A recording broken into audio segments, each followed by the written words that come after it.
बहुत समय पहले की बात है। एक राज्य में एक राजा का राज्य था। वह अक्सर सोचा करता था कि मैं राजा क्यों बना। एक दिन इस प्रश्न का उत्तर प्राप्त करने उसने अपने राज्य के बड़े बड़े ज्योतिषियों को आमंत्रित किया।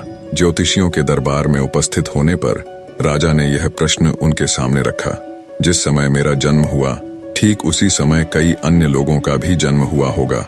उन सब में मैं ही राजा क्यों बना? इस प्रश्न का उत्तर दरबार में उपस्थित कोई भी ज्योतिषी नहीं दे सका।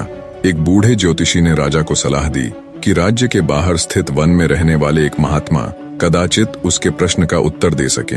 राजा तुरंत उस महात्मा से मिलने वन की ओर निकल पड़ा। जब वह महात्मा के पास पहुंचा तो देखा कि वो अंगारे खा रहे हैं। राजा घोर आश्चर्य में पड़ गया, किंतु उस समय राजा की प्राथमिकता अपने प्रश्न का उत्तर प्राप्त करने की थी। इसलिए उसने इधर उधर की कोई बात किए बिना अपना प्रश्न महात्मा के सामने रख दिया। प्रश्न सुन महात्मा ने कहा, राजन, इस समय मैं भूख से बेहाल हूँ। मैं तुम्हारे प्रश्न का उत्तर नहीं दे सकता। कुछ दूरी पर एक पहाड़ी है, उसके ऊपर एक और महात्मा तुम्हें मिलेंगे। वे तुम्हारे प्रश्न का उत्तर दे देंगे। तुम उनसे जाकर मिलो। राजा बिना समय व्यर्थ किए पहाड़ी पर पहुंचा।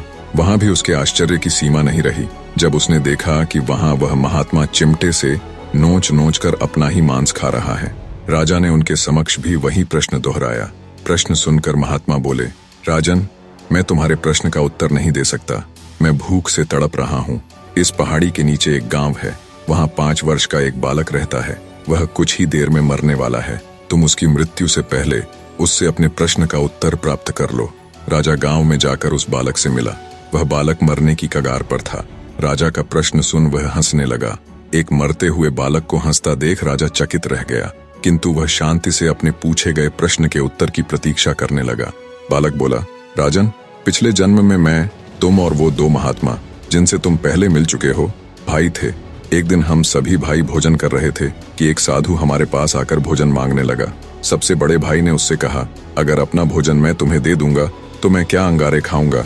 साधु ने तथास्तु कहा और आगे बढ़ गए, और आज वह अंगारे खा रहा है। साधु जब दूसरे भाई के पास गए तो दूसरे भाई ने कहा कि मैं अपना भोजन तुम्हें दे दूंगा तो मैं क्या अपना मांस नोचकर खाऊंगा? साधु उसे भी तथास्तु बोल आगे बढ़ गए, और आज वह अपना ही मांस नोचकर खा रहा है। साधु ने जब मुझसे भोजन मांगा तो मैंने कहा कि अगर मैं तुम्हें अपना भोजन दे दूं तो क्या मैं भूखा मरूं?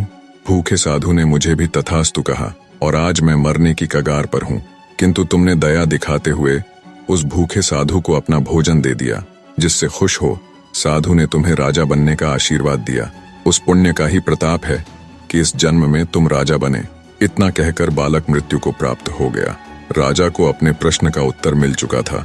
वह अपने राज्य की ओर चल पड़ा। निष्कर्ष, अच्छे कर्म का अच्छा फल मिलता है, इसलिए सदा सत्कर्म करो और जहां तक संभव हो दूसरों की सहायता करो।